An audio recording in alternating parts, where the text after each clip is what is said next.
Welcome to Across the Arc, where we dive into the extraordinary work of Equity Arc members that are leveling the playing field in classical music. This episode features the Merritt School of Music in Chicago and Levine Music in DC. These are community music schools led by Equity Arc board co-chairs Charlie Grode and Jeffery Tribble. In addition to providing high-quality music education to thousands of students of all ages, both schools have Pathways programs that offer specialized training and support to pre-college musicians from underrepresented backgrounds. This conversation uncovers the similarities and differences between community music schools, key components that impact a musician's development, and the collective steps we can all take to advance equity at the entry and early stages of the arc. Let's begin this conversation by having you both describe your general philosophy and approach to equity. Well, when I think about equity, I begin by thinking about all of the many stakeholder groups with whom we work on a day-to-day basis. So typically in our space, we tend to think about equity as it relates to students, maybe even the communities in which we serve. But there's also the board, there's also staff, there's faculty, there's alumni. And so I think that it requires our having a really broad lens, and there's some nuance and some depth and breadth as it relates to what you hope to accomplish and with whom within those various stakeholder groups. So for example, with our faculty, as we are currently reviewing our faculty compensation plan, I think it's easy to sort of say faculty will be paid this much, as a result of the degree that they have or the number of years that they've served at Levine or whatever the case may be. And maybe that's a meritorious way of looking at it. Another way to look at it is to say, okay, is that degree paramount if there's another faculty member who has the same skill set or similar experience, particularly if education is not something that all groups, particularly in the global majority, have not necessarily had access to. So that's one thing you look at, as it relates to faculty, similarly with staff. But of course, Merritt, Levine, other community music schools that I'm familiar with go to great lengths to think about, how students have access to all sorts of resources that we provide at our institutions. And that's obviously critical, as it relates to our work here at Equity Arc, but even more granularly as you kind of spawn out and look at the field, in my experience. So it's a really nuanced conversation, but for me, it begins by looking at, and we didn't even get into the board, but it just begins by looking at the many stakeholder groups and saying, okay, what does equity look like within this particular group? Well, thanks for sharing that, Jeff. I love that. And I love your attentiveness to all of the groups of people that make up our organizations, right? Because that is what organizations are. And I think for me, when I think about equity and particularly at Merritt, I think about our founders' belief that talent is equally distributed, but opportunity is not.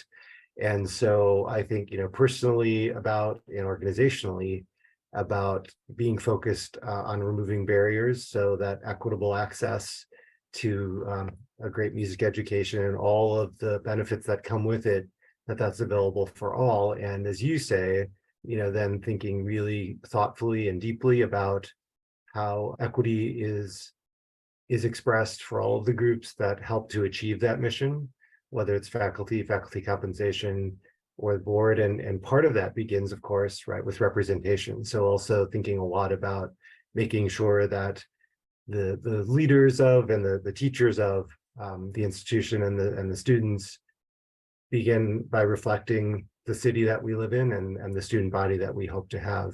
And that is a mission that I'm proud of, I'm passionate about, and proud of the progress we've made, but also very aware of the work that is still to be done. And so hence, the conversation today and the work with Levine, with Merritt, and with Equity Arc.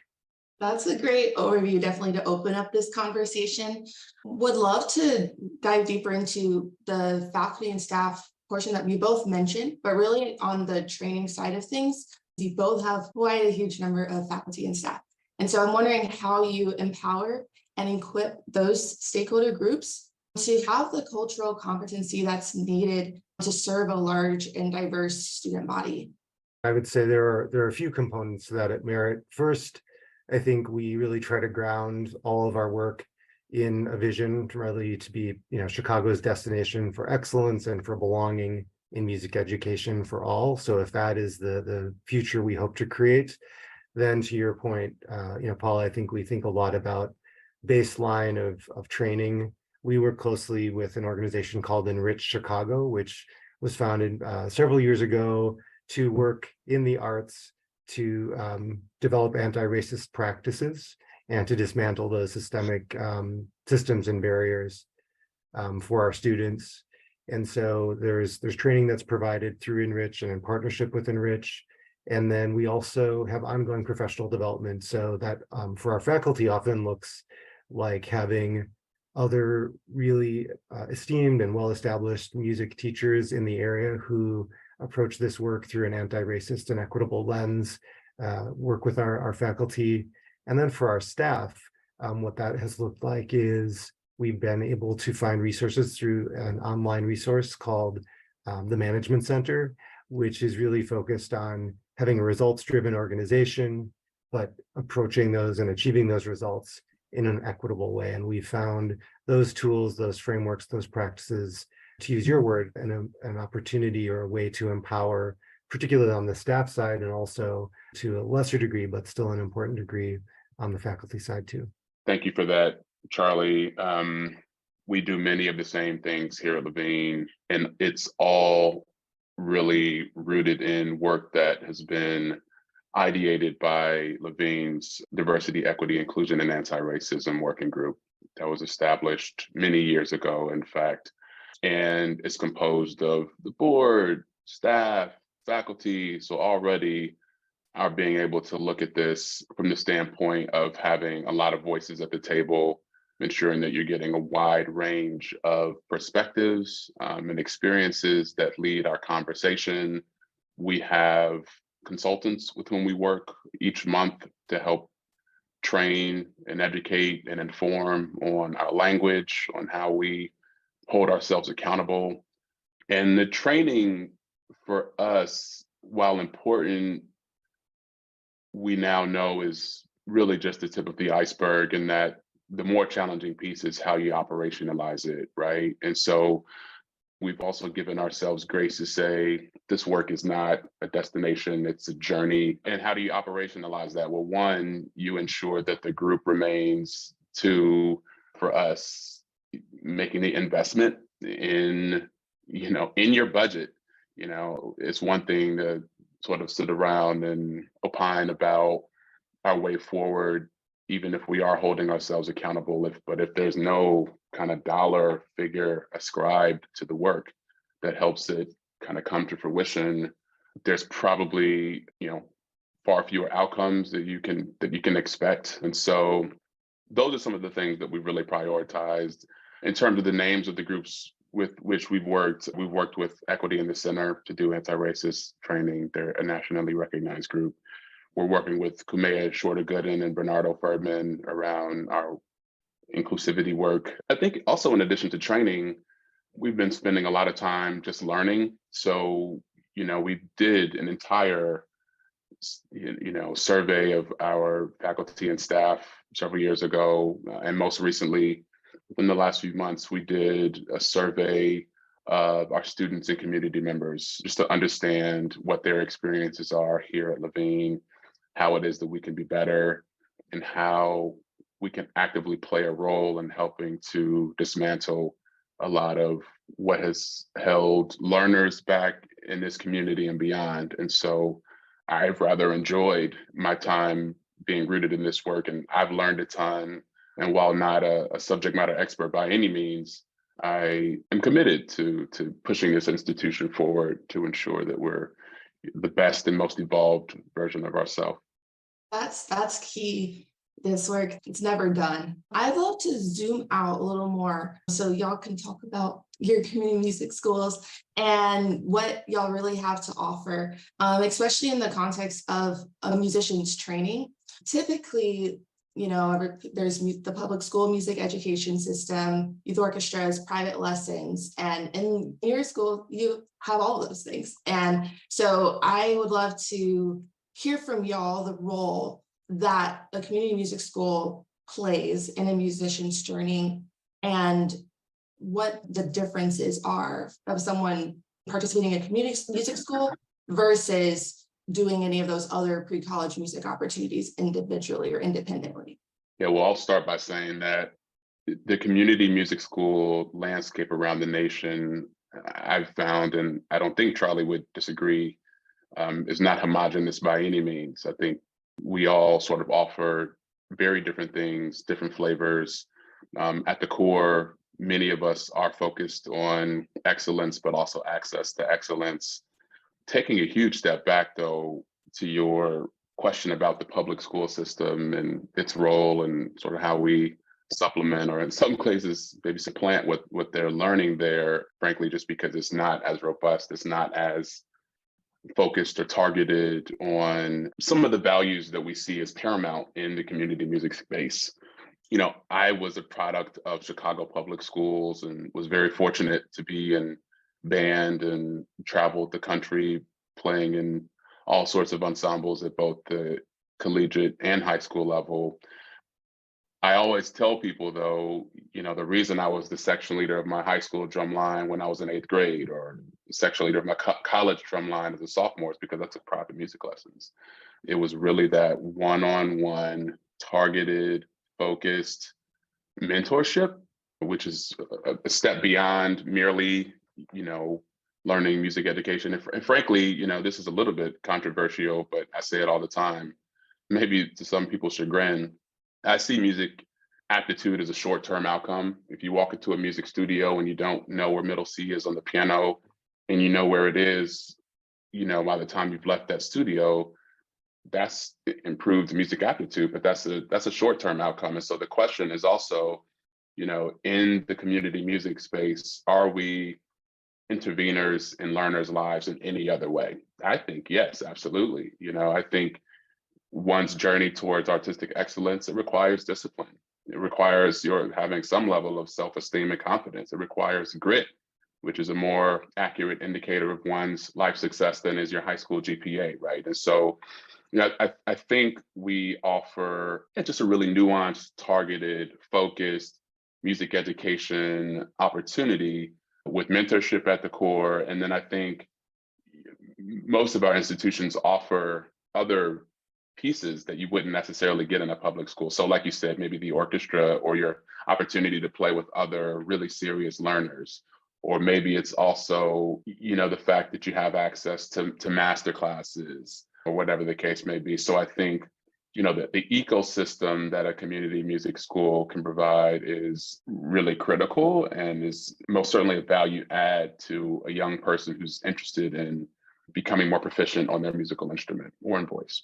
Thanks for sharing that, Jeff. I love so much about what you've said. And I think about, you started in exactly the right place, right? So touching on the importance of a music program in a school, whether that's, you know, the student, you know, it's public school or private school, what have you, but mostly, right, as we think about it at Merit, we are thinking about those, you know, several hundreds of thousands of students in Chicago public schools who may have the least access to a robust and sustained music education program. And so, as you say, we work closely with CPS. And so I think first and foremost, want to just give a shout out to those music teachers, those music specialists who are in the public schools, who are doing great work, because we always want to work in partnership with them, right? It's better for the student if what we are offering through Merit is in addition to what's being offered in their school. And if that's not possible, then offering something in the place of nothing. And building on that, and I would just, you know, echo and underscore, I love what you've described about all of the different kinds of musical learning experiences, and those do have a more short-term benefit, and all of the personal qualities that lead to success in life that you've outlined are so true. And, you know, if I think about what might be unique about a community music school's offering, I think a lot about our tuition-free conservatory, right? This is basically a 26-week-a-year Saturday program. It's free, it's audition based, and it was actually the founding program for Merit, and it was really that gateway towards sustained access and life transformation through music that our founders saw.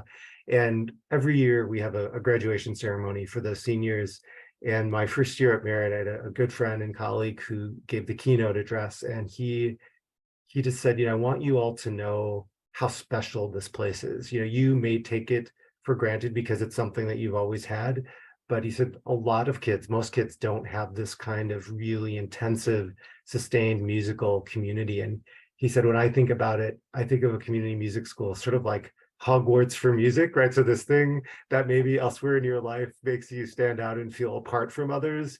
Music is your superpower here, at Merit or at Levine, right? And so that's what I think of when I think of what a community music school adds, is just this very intensive, supportive, as you say, ecosystem, a place where mentorship is provided, a place where you see other people your own age, right? Maybe a little older, who look like you, who love music, and that's what brings you together. And then I think also about our graduating class every year from our conservatory. Year over year, we have essentially 100% college acceptance for those graduates, and then 50% go into music and 50% go into other disciplines. So just circling back to your point that the long-term transformation of music education is perseverance, is self-expression, is teamwork, all of those things that help us to be who we are and to be successful in life. And I think community music schools are really reliable providers of just those kinds of skills. So something to be proud of, something certainly to be fulfilled by. And it's work that I think is it's full of hope, and it's about the future. The one other thing I would say, Paula, is that, I think a community music school plays a very important role on one's journey towards being healthy, happy, whole, and also being artistically excellent. But it's not the only important thing. And one of the things that I really appreciate about Equity Arc is the acknowledgement of the full spectrum of the journey. The public school plays a really important role as a part of that journey, particularly for communities who may not have ready access to private instruction, because it's their introduction to an instrument. It's the first time they might, through a general music class, say, yes, like I want to learn more about that. They find their kind of Hogwarts community. And so, I think community music school is one piece of a larger puzzle. And I love Charlie's, uplifting the importance of the public school system. And if you're fortunate enough to really prioritize, your lifelong love for music in the form of your pursuing, being a professional musician, you'll get to see so much more, after your community music school journey. And I would like to think that we are preparing students for, whatever they want to do in life, whether they want to be a professional musician or, an engineer or a plumber or whatever the case may be. And can I just jump in? I want to underscore one thing that you said too, Jeff. You touched on the importance of private lessons, right, in your own journey. And I don't know if you have this experience in your own work as you're working with funders who support the work at Levine, right? I think for large ensembles, the value is much more visible, but where the work really happens, right, in the individual preparation is the private lesson, right? So for you who are listening to this podcast, if you're in a place to make an investment in a community music school, that contributed revenue, that support is so critical to our delivering our mission. And for whatever reason, right, private lessons do not seem to be sexy, but it is where the work happens that allows those public facing moments. It's what makes individual preparation and individual musician advancement happen, right? So it's those hours in the practice room, yes, but also with someone who really can help you take your skill to the next level. So here's to private lesson instruction and those who may want to support it. Here. Yes, I third that. It actually leads to the next question I had, because for me, when I started playing music, it was in the public school, in those group classes. I actually wouldn't have taken private lessons if it wasn't for some scheduling mishap, because my parents didn't understand the importance of it and why it was needed until I got into it. And so that's kind of my question, because you have people starting an instrument from birth or starting early childhood development courses. And so I'm curious to what you've observed being some of those key factors that not only lead a musician to start learning music, but also to keep them to continue playing. I mean, I think you delineated the two most important things, right, Paula, which is what is it that leads them to playing an instrument, but what is it that keeps them in playing an instrument? To the former, I think one's mere interest in learning to play an instrument is important, which is where the public school system comes in, especially in underserved communities where they may not have someone in their life saying, take private music lessons, that sort of thing.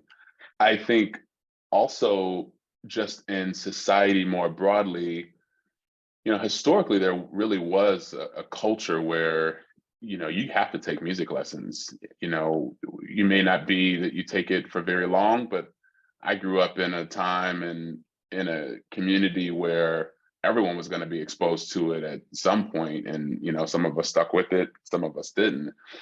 But I think just more broadly, our being able to value and prioritize music education as an important part of a young person's learning, their educational diet, will help to advance this field and will help to, I think, strengthen society. That's just my personal belief. In terms of them sticking with it, it's all the things that we alluded to before, which are finding a good mentor, them seeing enough of a carrot at the end of this really long, sometimes arduous and difficult journey to say, yes, I want to stick with that, which, might be a performance that they're working towards. It might be a song that they hear on the radio that they want to perform. And I always say that in a space where, let's just be honest, we can be a little self-important and a little, too buttoned up at times, myself included. It has to be fun, right? And so I think that having a teacher in your life who can make it fun, and give you enough of an incentive to want to continue, it strengthens one's journey, it strengthens the space, and it ensures that you do have a lifelong love for your craft. Yeah, I think I would just add, Jeff, we talked about the importance of a music teacher. I think a caregiver, whether that's a parent or a grandparent, right? I think that's often a key decision maker in the life of young people, right? So to the degree that the parent or caregiver expresses an interest and supports a child beginning to play, that is often critical. But as you say, Jeff, sometimes that introduction comes from a music specialist, a music teacher. So, again, underscoring the importance of those music teachers in the school. Beyond that, in terms of what helps young people to stick with it and continue is, seeing other peers who look like them, maybe others who are a few years older who play better than them, right? To hear that example, that role model, and aspire to be able to play that well.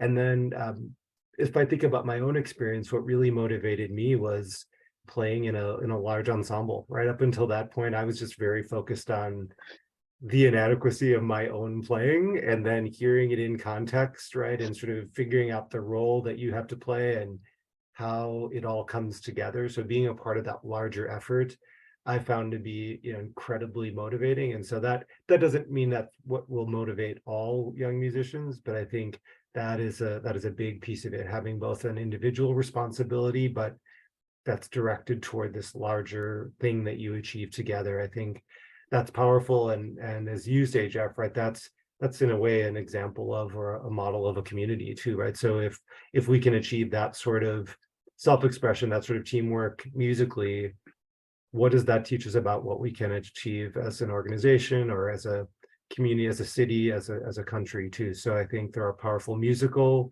and communal lessons in the study of music, and those are all reasons to start and to stick with it.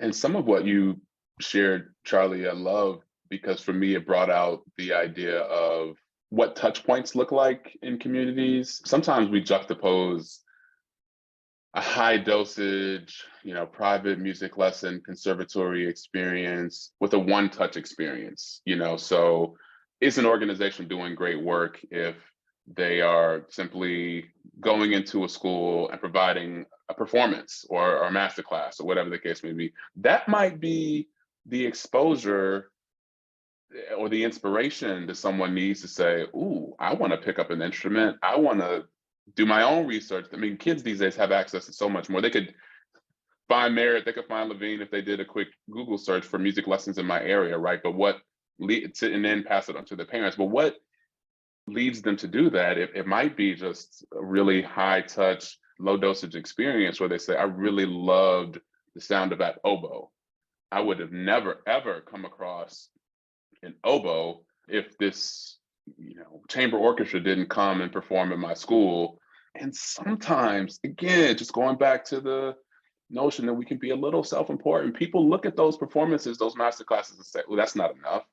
An after school program coming in to perform for kids, that's not, that's critical on, in terms of people being more likely to find an interest in musical on the musical education journey. Yeah, and to that point too, I would say we don't know where those exposure points or introduction points will happen, right? I mean, some of those are programs that we offer that other of our peer institutions that are presenting or performing organizations offer, but also music is everywhere, right? Music is before television shows, before in context of films, right? And so dating myself, right, it was just ear opening and sort of life changing to hear the scores for John Williams for Star Wars, right? And so hearing what an orchestra could be, how it was really essentially shaping that story and in a way and bringing to life the characters in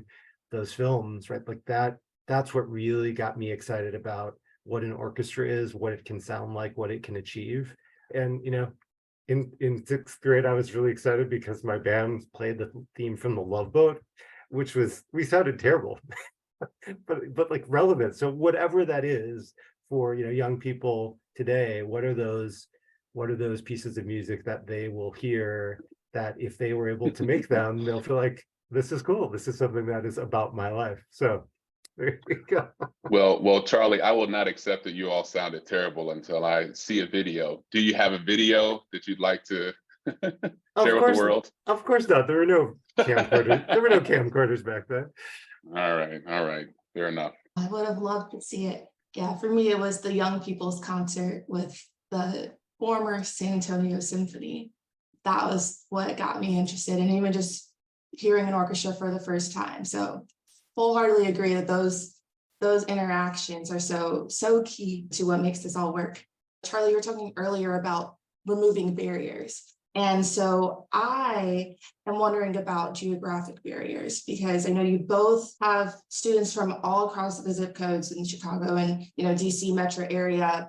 And so I'm curious about how you address challenges in relation to people not maybe being able to get to the music lessons and how you address that in your work.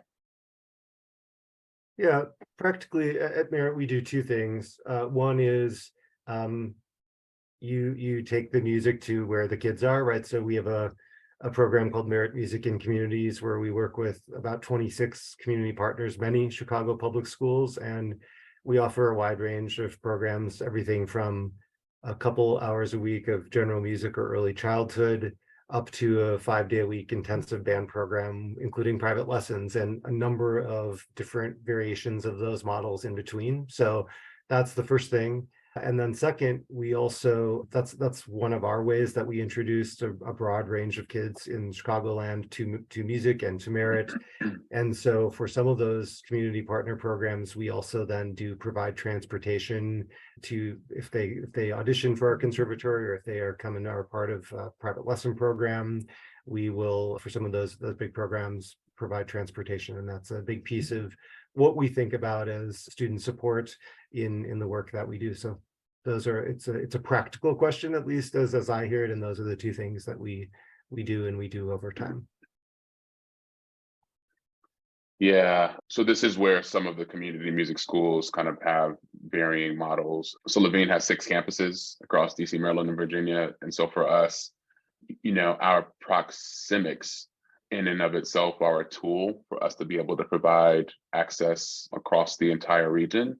Just this past summer, we had the highest summer camp enrollment that we've ever had at our Southeast campus, which is something that I am extraordinarily proud of. In fact, I know that our entire institution is. And so as we look at, student diversity and our having the opportunity to work with as many students as possible, regardless of age, ability, or means, we do look at our campus presence as a means by which we're able to serve more people in more places. The other thing, of course, that Charlie alluded to is our presence in schools.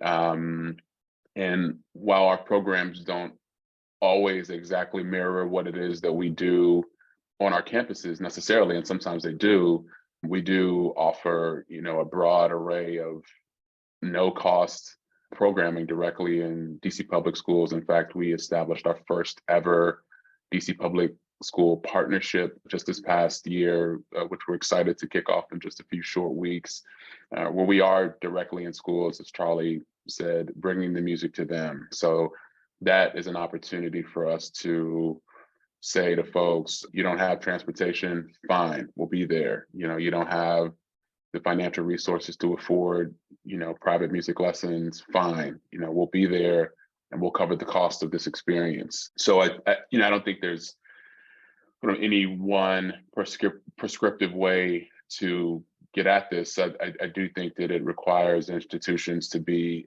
just really measured, thoughtful, and creative about how you're approaching this very real barrier in a lot of different ways. And I know that for us, sometimes that's us saying, okay, we have multiple campuses. Sometimes it's saying, okay, we're going directly into schools. Sometimes it's partnering with other organizations to say, this is not something that we have the capacity to take on, but this is something that we believe in deeply. Is this a way in which we can partner for you to do X, Y, Z and Levine to do X, Y, Z? So I think also our being able to sort of peer up beyond our own walls and see who else is doing great work allows us to not be aspiring to be or thought of as the sole solution to the problem, but as also a contributor to a wider issue. And if we're, playing a meaningful role, that's something that we are extremely proud of as well. Jeff, do you still have the virtual program at Levine? Right. How could we forget that? I mean, I think after the pandemic, and I was not, or during the pandemic, and I was not here, they basically switched from in-person lessons on our campuses to virtual lessons overnight. And we were providing 100% virtual lessons across DC, Maryland, and Virginia, California, Germany. I mean, it really kind of, we had students as far as Europe who were now interested in taking lessons from our faculty members. And so, yes, we do still have an online campus. We are prioritizing bringing people back to in-person lessons, but that's a resource that remains especially important in this environment where you want to prioritize health and safety. And so if you wake up in the morning and you have a sniffle, instead of canceling your lesson, we might be able to offer you a virtual lesson. And not only do you get to avoid traffic for the afternoon, you are able to keep, your community members safe. So virtual lessons are still something that we offer through our online campus. And it's actually through our strategic plan, an increasing focus for us to, figure out how we can scale what at one point was our only option, as we all sort of dealt with the stress and strain of the COVID-19 pandemic. Thanks for that. I would love to move to talk about Pathways. And for listeners who do not know what a Pathways program is, it's a high-level musical training program for pre-college musicians from historically underrepresented backgrounds. It provides access to high-quality music training, financial resources, mentorship, and so much more.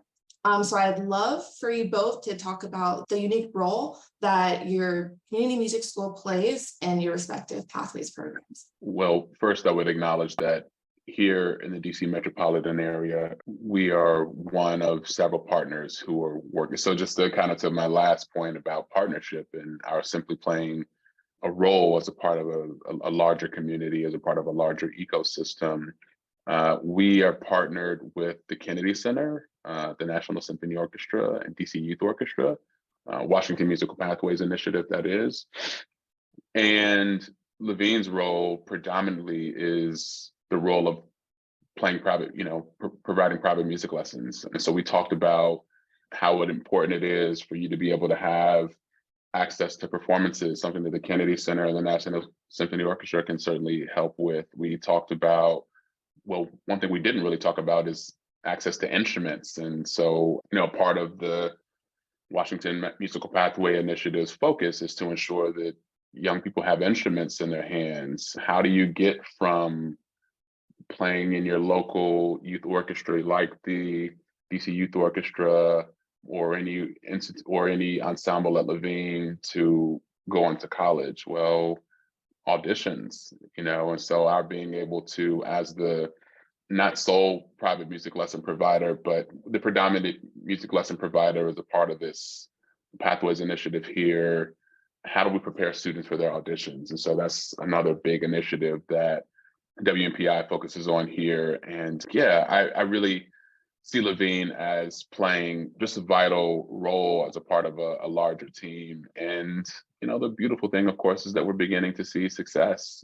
Students who are on their way to Juilliard literally probably within the next week or so, if they haven't already left for some, pre-camp. We actually had a young lady who was featured on CBS Evening News, who was a wonderful harpist, part of our Pathways program here. And it was a joy to be able to hear her at Levine's, end of the year showcase just a month ago or so. And so, we're grateful to play our part as a part of a larger team, and have really been inspired by what's happening in Chicago, what's happening in Boston, what's happening in Baltimore, and other places around the country.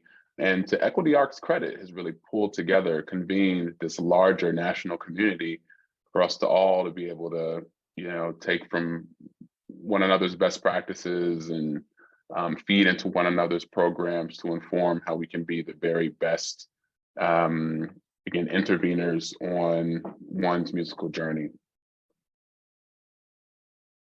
Thanks for sharing more about WMPI. Jeff, I love hearing both the similarities between the work that you are doing there and then also the unique roles that institutions in these respective pathways programs play. So thank you for sharing that. And I would just say, in terms of Chicago Musical Pathways, CMPI, Merritt's a proud co-founder of CMPI. It started in 2019.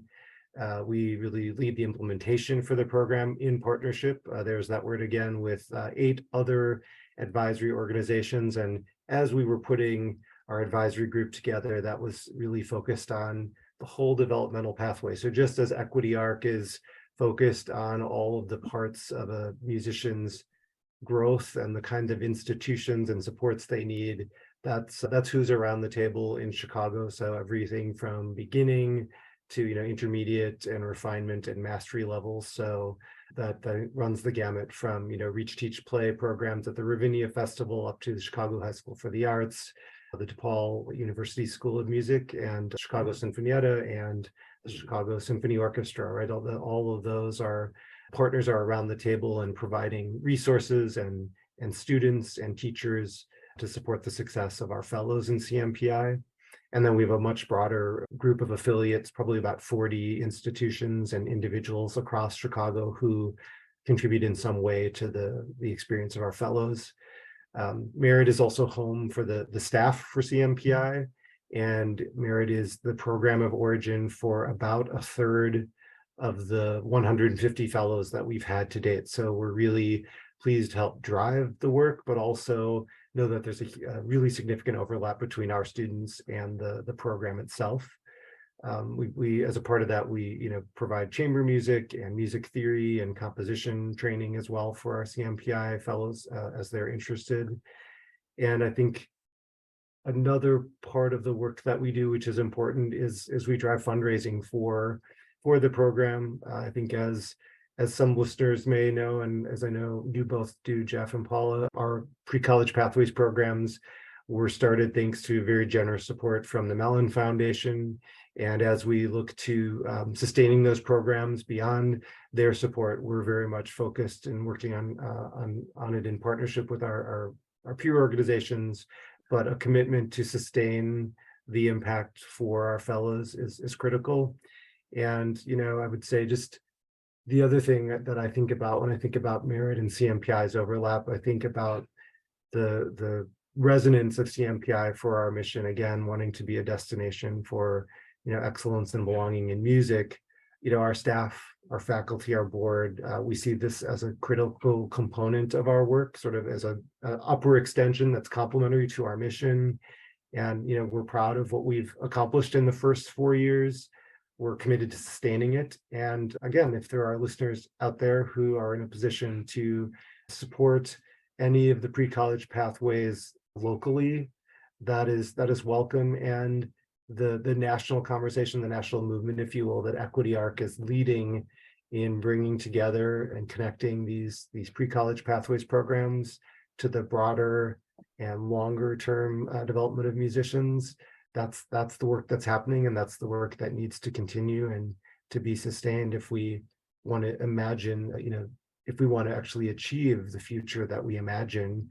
To your earlier point, Jeff, right? Like we can talk about a lot of really great things, but we have to be clear about what we want to accomplish and work toward it. And we need support and the help of others to do that. Absolutely. That segues so perfectly into a conversation about Equity Arc and just how we can work together to address equity gaps that are in the field. And so I would like to pose the question to you both on the equity gaps or challenges that you would like to address collectively. I know, Jeff, you mentioned at one point, you touched shortly on the instrument side of things, but curious about any other insights you might have on this. The League of American Orchestra had some really, they just had their annual conference, and there were some pretty disenchanting, sobering numbers about just where we are as a landscape in classical music at the professional level, and how important it is that we continue to diversify, which we all acknowledge does not begin at the collegiate level. And so I love, again, Equity Arc's focus on a spectrum of the journey that begins at a very young age, because many of the people who do generally ascend to our professional orchestra stages around the nation or even the world have been imbued in this culture. They have been, inculcated with all sorts of resources and knowledge over the course of many, many years. And so it requires a really nuanced look at every part of one's journey to ensure how we can dismantle, barriers that we do know are there. Some of them, of which have been, intentionally stood up, and others that unintentionally over time have just become so ingrained in the system that it is hard to overcome if you just don't know. And so I am always left with, the quote, and don't quote me because this is maybe, a rising tide lifts all boats.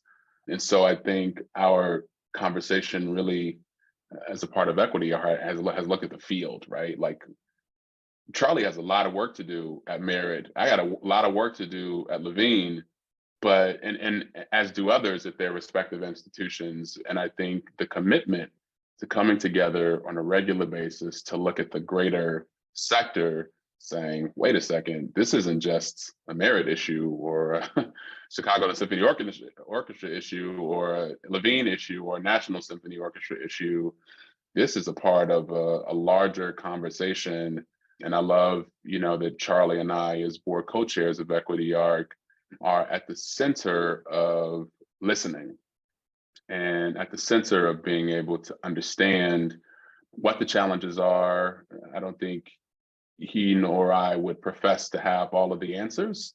And so what we're really passionate about, I think, is understanding what some of the challenges are in equity in this space, and then working with communities across the nation to figure out how we can be of support to the people who are on the ground, whether that's through providing resources, whether that's through providing knowledge, whether that's through our, best practice sharing that I know has been instrumental, no pun intended, in helping to advance what we have here at Levine and with the Washington Musical Pathways Initiative. So yes, there are, a lot of inequities remain at every level, many of which we don't even have the time to go into as a whole nother podcast episode. But more importantly, I think there are a number of passionate individuals and institutions across the nation who for many years have come together in a number of different spaces,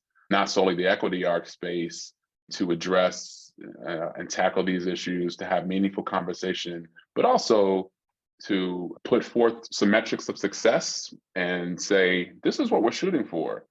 That is a different type of conversation, I think. And I'm happy to, like I said, just be in a listener's seat to understand how and whether we can simply be helpful, because this has sort of gone on for too long.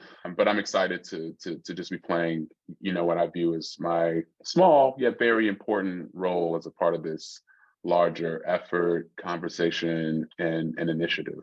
Yeah, I would love to just dig into a couple of things that you said, Jeff, and thanks for sharing those. I think to the practical question of, what are some of the barriers? What are some of the equity gaps? I would just like to shine a light on the work that Equity Arc has already been doing, right? If I think of, Equity Arc has been around about as long as CMPI, right? And it is a big set of issues that we're looking at working on. But, I think thanks to leadership from, Stanford Thompson, great staff with McGee Capsuto and Paula Wilson and others, right? A programs manager role that's out there that we're recruiting for. It is a small team, but a mighty one. And I think, Equity Arc in its first years has already done great work in helping to establish a common app, right? So removing that barrier of cost for that's associated with auditioning for colleges and conservatories, schools of music, which is a critical step for many of the fellows from our respective pre-college pathways programs. So already putting that in place, and then convening a conversation around and thinking about how do we make the audition process less onerous, less expensive, and more time and money efficient. So I think those are two really important steps that Equity Arc is driving the conversation on addressing, or two issues they're trying to address. And then I just want to highlight your idea of the importance of listening and the cross-sector, cross-country conversation that Equity Arc is helping to convene. And if I think about our initial exploration of creating a pre-college pathways program, I really think about the spirit of generosity that exists in and among our peers, right? Because as I was thinking about it, right, I called Helen Eaton in Philadelphia, right? They were up already and running for a year with the PMA Artist Initiative. And, Helen and her peers were just incredibly generous in sharing their process to creating that program and what the challenges were that they were experiencing, and allowed us to learn from them and supported our growth too. And I think I've experienced and continue to experience that same spirit of generosity in our work together, Jeff, and with others of our peers. And so for me, I think the really important conversation for us to have across the country and across the sector is, for all of the institutions across that developmental span, what is it important for us as preparatory institutions, if you will, to be thinking about what are the kinds of experiences and skills that our students need to leave us with in order to be successful and fulfilled and sustained in a musical career. And then equally, we can learn from the pre-professional, right, and the college and the professional institutions what those things are. But equally important, I think, is for them to ask the question of us, what might need to be different about our institutions to be really great receiving institutions for your students? And so, to your point, Jeff, what are some of the barriers that have been perhaps intentionally erected? And what are some of those barriers that maybe as a receiving institution, as a symphony orchestra or a college conservatory, I don't even know that I've created a barrier. And Right. so what can they learn from us and our experience that will help inform and make them more effective at receiving and supporting the success of our fellows too. So at a high level, I think that's the conversation that Equity Arc is helping to create and sustain. And we see that at our annual convening and the festival. And so I've found those conversations to be so important and so much focused on the future. And I'm thankful to be a part of that and thankful for, Equity Arc's role in helping to drive and focus and sustain that, not only the conversation, but then importantly, what are the outcomes? So it's been exciting to see year over year. We talk about an issue, we have more leaders, more organizations around the table. And then the next year, actually, there's been a new effort, a new initiative, a new fund that's been created to help, defray the cost of instruments or the creation of the Common App. So, good work to date and lots more to do. That's so good. And I feel like you both already touched on that last question throughout this conversation of what do we envision for the future of classical music? It's just something that's a lot more collaborative, like you said, with the spirit of generosity, different things like that. So we only have a little time left, and I know it's a huge question. So just curious if you have any closing thoughts you'd like to share, whether on that topic of what we see for the future, or just any final words that you'd like to say. I guess I would just say, what I envision is a future where in classical music, right, the artists, the repertoire, the audience, the staff, the board, right, reflects the rich diversity of our country, right, where we achieve the vibrant vision that each of our respective institutions imagines, and that Equity Arc is helping us build toward, and that maybe if we are successful, Equity Arc and our peer institutions, the Sphinx organization and so many others, maybe we have worked ourselves out of a job, and that would be okay from my perspective. And I guess the other thing I would just say is I want to express appreciation for the chance to be a part of this conversation today. I'm thankful and proud to be a board co-chair with Jeff, and part of why this work is so individually fulfilling and I think important for the community is because it involves great people, right? Like, who doesn't want to be involved with you, Jeff, and with you, Paula, and with Stan, and with our board and entire Equity Arc group. It's a great group, and I think we're working together on behalf of the future that we hope to see.